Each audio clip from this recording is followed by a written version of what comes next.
prove that you can be naturalized, because it is your burden to show that you are entitled to this. Filling out the application in and of itself is not enough.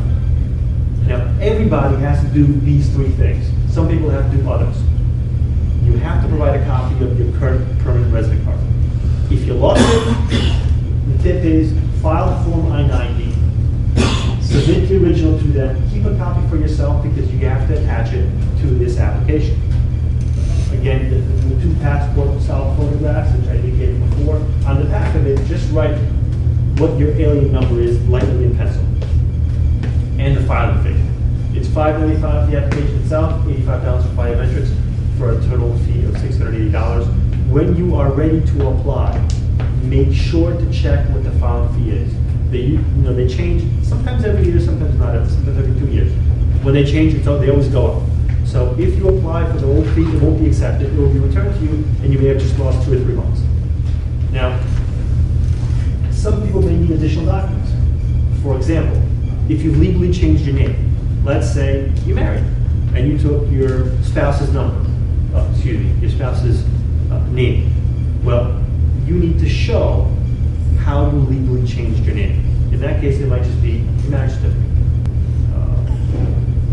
If you're applying based on a marriage to a United States citizen, you will have to show that you are still legally married to that person, that you married in good faith.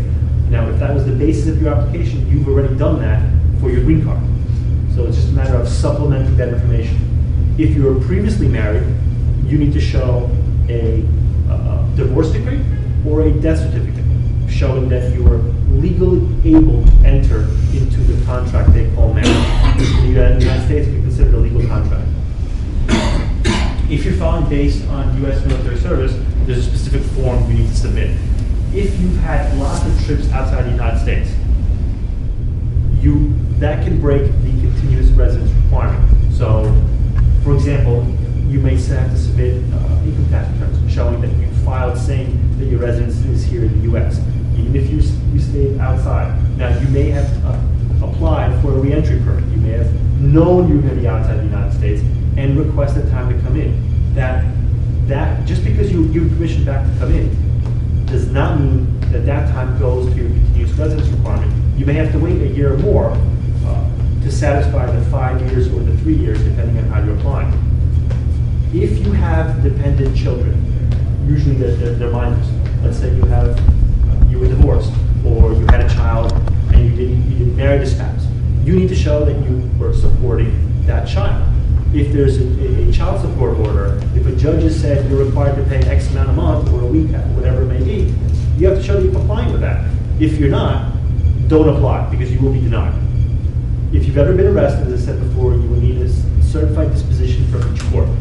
If you fail to file your income tax returns, you better show that you had no income, that you were not obligated to file it, because if you were, you need to go back and correct that before you file. You're just going to be denied.